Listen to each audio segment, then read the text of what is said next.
Hi there, my name's Callie. I'm 34 years old and I'm the mother of a great athletic swimmer who's only 13 years old. My daughter has great abilities and I always knew that she would be envied. But I never thought that envy would come from her aunt or that envy would lead to me nearly losing her. Today, I want to tell you about my experience with my ex-sister-in-law, Jessie. Let me give you a little background information on my relationship with Jessie. I met my husband Jake while I was in college. We began dating in our first year because we were part of the same friend circles. At the time that Jake and I were first years, Jake's brother George was a senior. I ended up getting really close with him after I started dating Jake, and eventually the three of us became a trio. I can honestly tell you that till today, George is the only other man that I've considered a close friend because he truly is a good guy. Anyway, George graduated early, and at his first job, he ended up meeting Jessie, and the two of them began dating. They dated for a few years before they decided to get married. Shortly after the two of them got married, Jessie fell pregnant, and 4 months later, so did I. Because I was pregnant and we knew that we wanted to only be with each other, Jake and I also tied the knot. By this time, the four of us had become the best of friends, and we were all ecstatic that we were going to have kids the same age.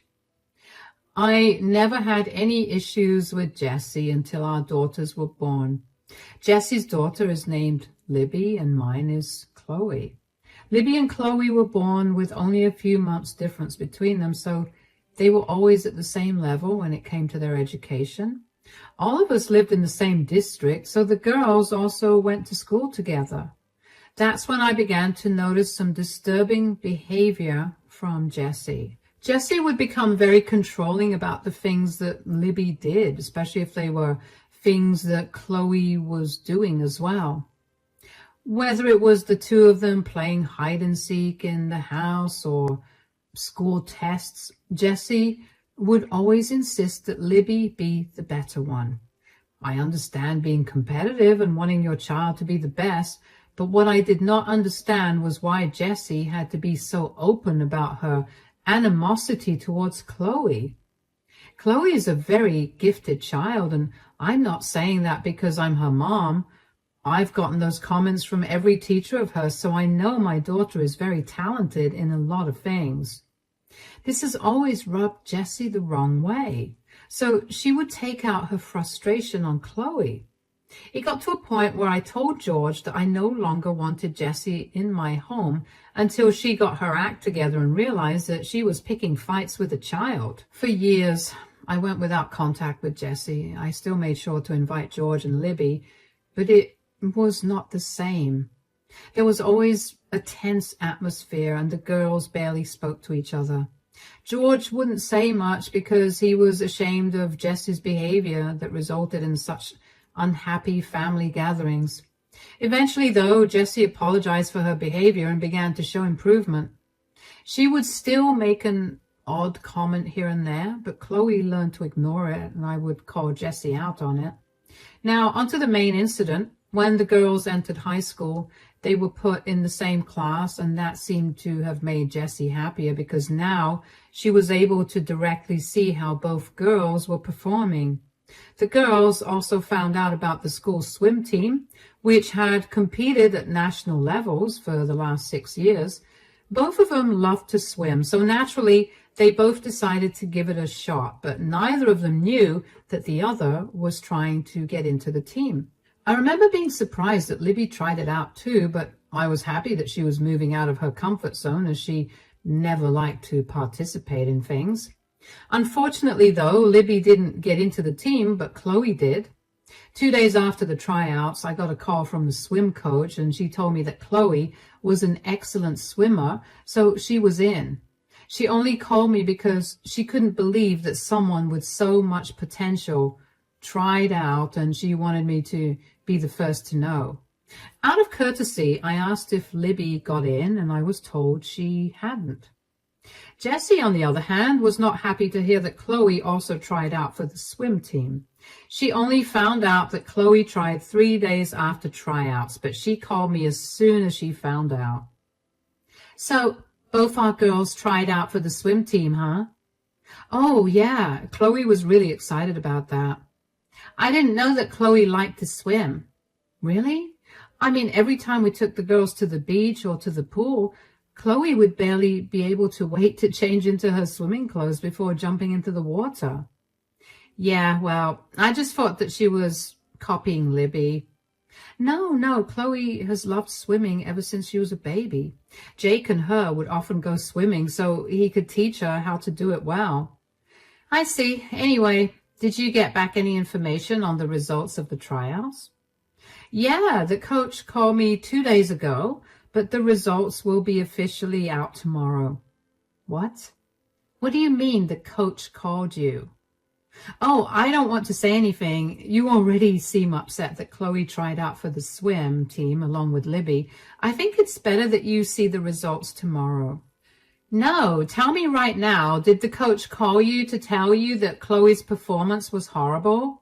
Because if that's the case, then I'll be glad I never got that call. Why do you think the coach would call me to tell me that? I don't know. I don't think it's okay for the coach to call you before the results get announced officially. Did the coach mention Libby? Yes, but I say we drop the topic and talk about this after you see the results yourself tomorrow. Just tell me if Chloe got into the swim team, Callie. Geez, why are you so up in arms about this? It's just a small thing. This is a matter of our girls' future. How are you so calm about this? Look, Chloe is happy that she's swimming, and adding competition and a team to it only makes her happier. The second it makes her sad and she wants to quit, I'm going to let her do it. As long as Chloe's happy, I'm happy. I don't feel the need to worry about her position on a high school swim team. So Chloe got in, huh? I'm not going to say anything. Please, just drop it. We can talk about this after. Fine, but I'm telling you right now, if Chloe made it and Libby didn't, I'm going to be really mad. That's just sad. You need to take things a little more calmly. Don't tell me how I'm supposed to parent my kid. And just like that, Jessie hung up on me. If I'm being honest, I was kind of horrified to tell Jessie myself that Libby did not get chosen. According to the swim coach, Libby's swimming ability was lower than average and definitely not a good fit for the team. I didn't want to be the one to break the news to Jessie because I didn't want her to stir something up. I figured that if she found out herself, she could do something about it at school instead of dragging me into it. It turned out that I had made the right decision about not telling Jessie the news because when she found out, a storm came crashing down on the school. I only found out because Jessie herself told me what she'd done when she called me the next day. Hello, Jessie. You lied to me. Excuse me? Chloe got into the team and Libby didn't. I'm sorry, but how did I lie to you about anything? I didn't say anything to you yesterday regarding their admission into the swim team. Why did the coach call you? I don't think I need to discuss that with you. Oh, yeah? You definitely don't, because I forced the coach to tell me what she told you.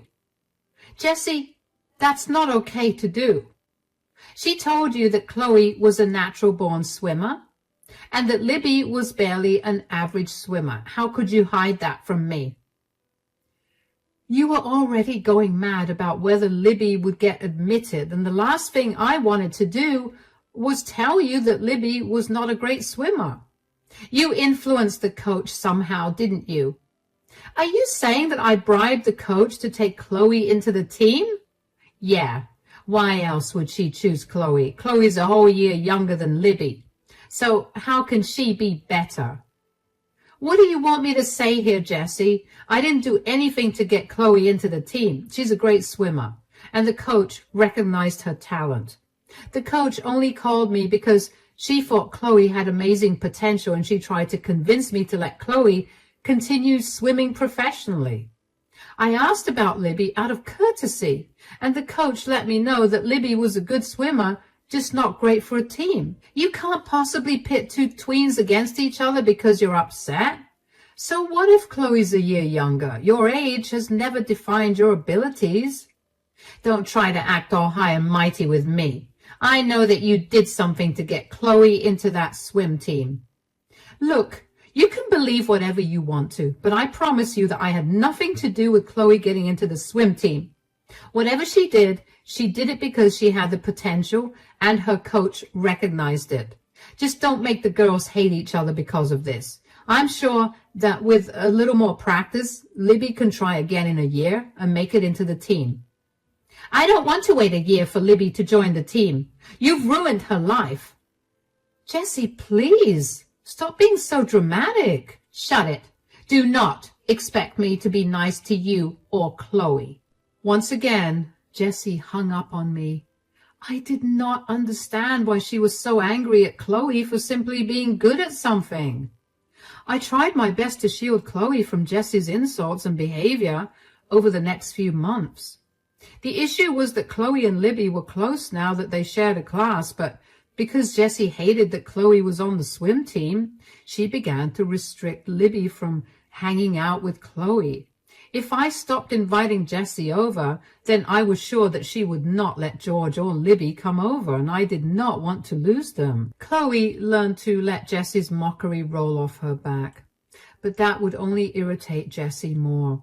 Eventually, I decided enough was enough and told Jessie to never come back to my house and to stay away from Chloe. As I predicted, George and Libby stopped coming over after that. George only texted me an apology, but I knew he felt torn between choosing between his brother and his best friend and his wife. Months passed that way, and Chloe was doing great on the swim team. Sometimes I'd run into Libby at school whenever I'd pick Chloe up, and I'd check in on her, but that was the extent of my conversation with her. And then one day I got a call from Chloe's school telling me that Chloe was found passed out in the locker room an hour into practice. I cannot even begin to tell you how scared I was. The school told me that she was rushed to the hospital, so I rushed there as well. And when I got there, the doctors were still conducting tests on her. And after a little while, Chloe's blood reports showed a high amount of sleeping tablets in her system. The doctors and nurses worked hard to flush her stomach, and when she was stabilized, they told me that she would wake up in a few hours. At that time, all I could think about was how lucky I was that the pills didn't kill my baby, and how she could have possibly gotten her hands on those pills. I ended up falling asleep when the panic settled, but I was woken up when Chloe called out to me. "Mom, why am I in hospital?" "Oh, sweetie, you're awake." "Yeah, when did I fall asleep? I remember going to the locker room, and now I'm here. What happened?" "Well, the school called me at around 5 to tell me that you were found passed out in the locker room. The doctor ran some tests on your blood, and the report said that you had a large amount of sleeping pills in your system. They had to flush the pills out of your system." "Why did you take so many pills? And how did you even get your hands on them?" "Sleeping pills?" "Mom, I swear I didn't take any sleeping pills. Why would I even take them right before swimming practice?" "Yeah, you're right. I'm not blaming you, sweetie. I'm just freaking out, okay? It was really scary to get that call." "I get that. I'm sorry for freaking you out, Mom." "No, you have nothing to apologize for, darling, but I do need you to help me figure out how you managed to ingest these pills." "Of course. I didn't eat anything at the cafeteria or from anybody else. I only ate the food you gave me, and I only drank water." "Are you sure? You had to have ingested these somehow. Think harder, darling. Maybe you took a bite out of one of your friend's foods or something?" "No, Mom. All of them ate from the cafeteria, and I was there with them the entire time, so there's no way that any of them could have slipped anything in the food. Even if they did, I didn't eat out of their plates at all." Also, they're my friends. There's no way that they would have did this to me. Okay, then did someone on the swim team give you a drink or something? Not at all.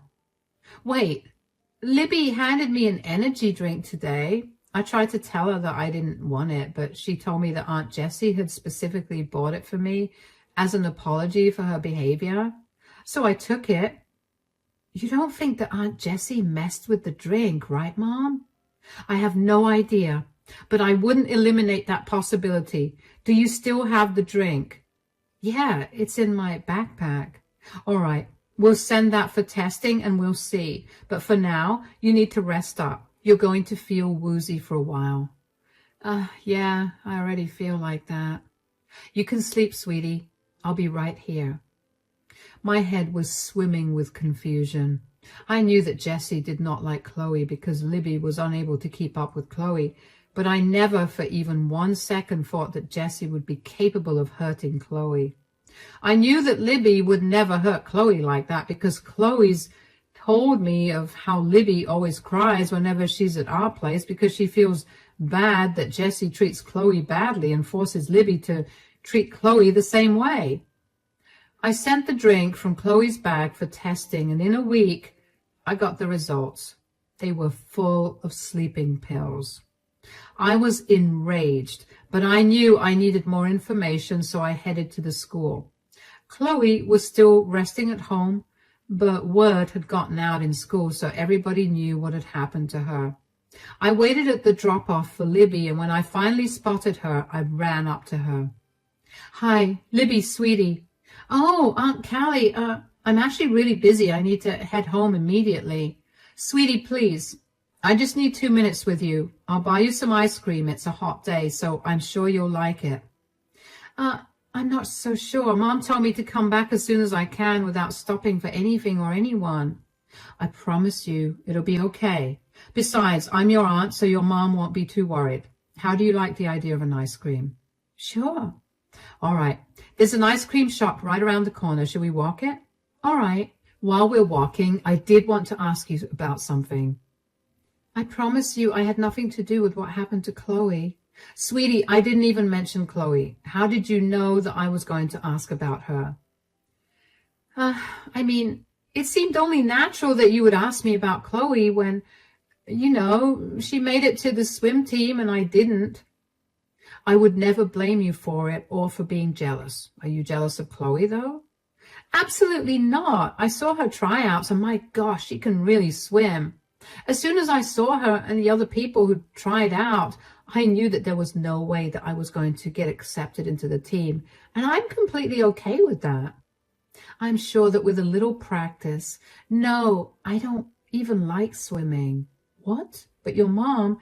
Yeah, she just wants me to do all the things she did in high school, and she gets mad when I don't.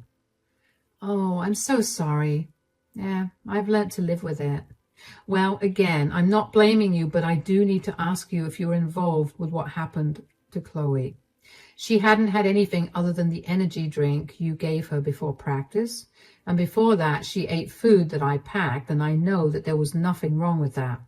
Could you please tell me if there was something wrong with the drink, because Chloe's blood came back full of some dangerous sleeping pills? What? Oh my God, I didn't know. Didn't know what, darling? Why are you crying, sweetie? My mom made me do it. I swear I didn't do anything. Calm down, darling. I saw Mom slip some crushed powder into the drink, and she insisted I give Chloe the drink. I was concerned about it, but she convinced me that she added some extra protein to the drink. I didn't know that she put sleeping pills in the drink. Are you sure that your mom did this? Absolutely. I'm so sorry. Please don't report me to the police. Oh, sweetie, I won't do anything to you.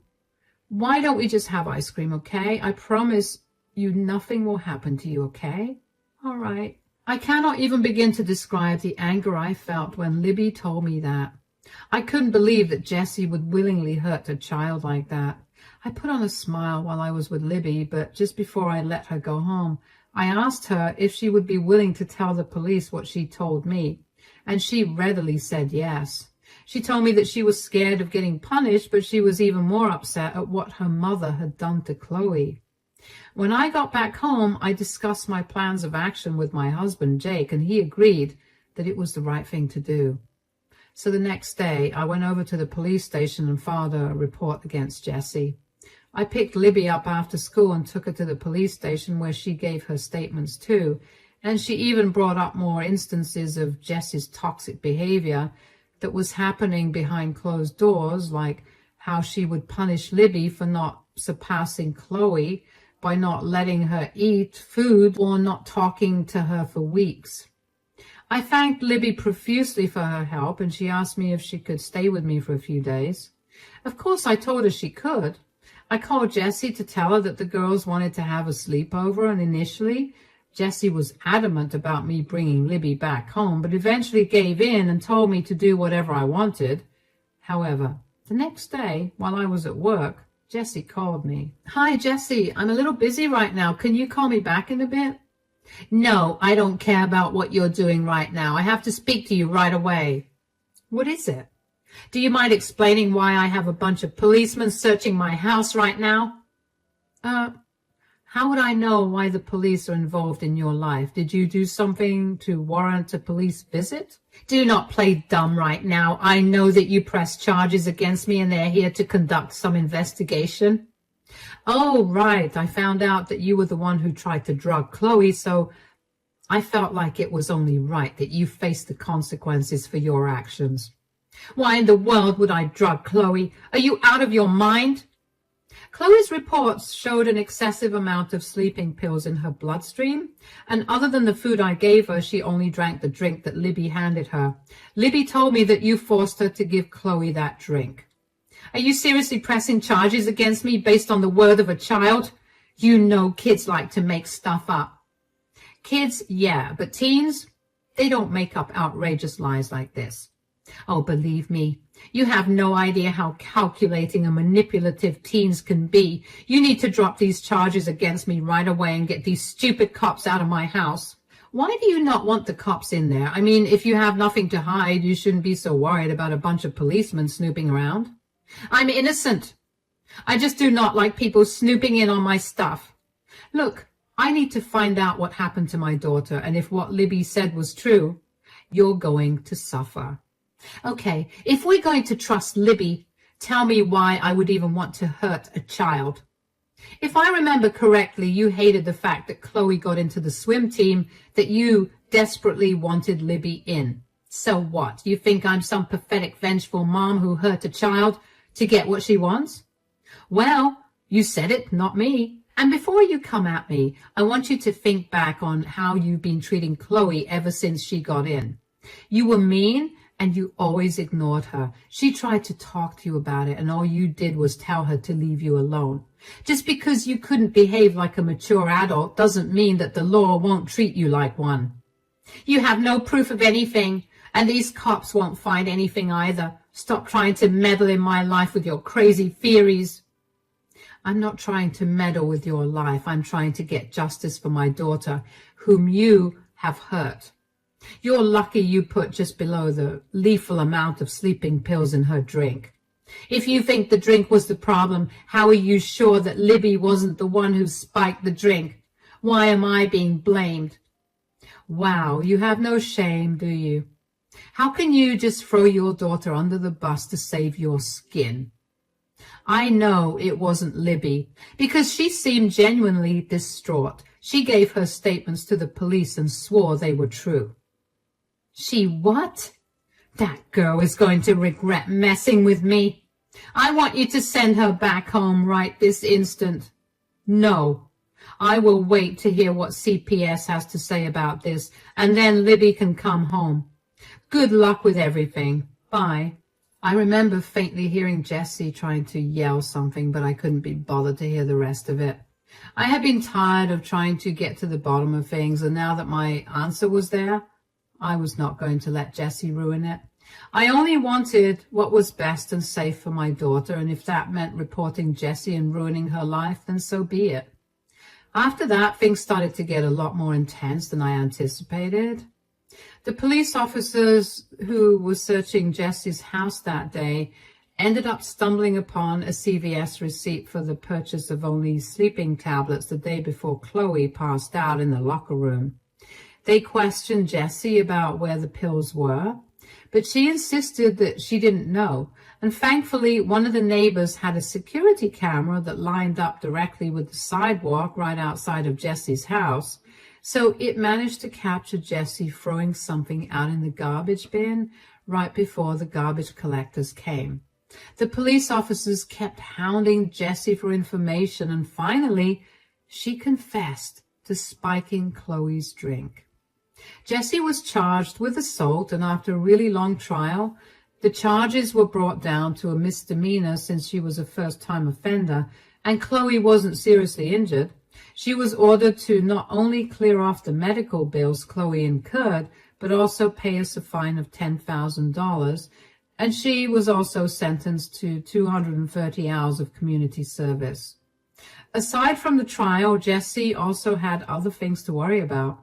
Child Protective Services found Jessie to be an unfit parent, not only because she had coerced Libby into hurting Chloe, but also because Libby revealed that Jessie had been applying a crazy amount of pressure to outdo Chloe by using any method possible, even if those methods meant harming Chloe.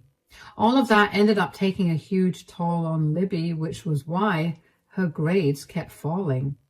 My brother-in-law, George, had enough of Jessie's antics, and when he found out what she had been doing to Libby, he decided to get a divorce.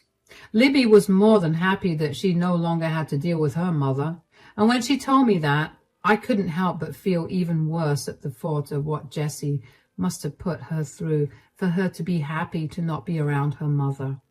The divorce was also a messy process, so George asked me if I could take Libby in until the divorce was finalized, so of course I said I would. Libby and Chloe used that time to clear the air between the both of them, and now they're the best of friends. Jessie managed to get quite a lot out of George through the divorce, but George was unfazed. He just wanted space away from her. Thankfully, George managed to keep the house because he inherited it from his grandfather, so Jessie had no right to it. Jessie had nowhere else to go either because her family refused to take her in when they found out what she'd done. She managed to put herself up in a motel for a while, and she kept calling and texting me to tell me how I'd ruined her life. She's been struggling to get a job because her last one fired her when her actions were brought to light. And with her new criminal record, companies weren't hiring her quickly like they used to. It wasn't my problem, so I blocked her and moved on. Ever since Jessie's left all of our lives, we've all gotten a lot happier. There's no more tense atmosphere or awkward silence. And now, whenever my family meets with George and Libby, we're all really happy. I stopped keeping tabs on Jessie, and instead I'm happy in knowing that my daughter is safe and sound. Thank you so much for sticking through and listening to my story.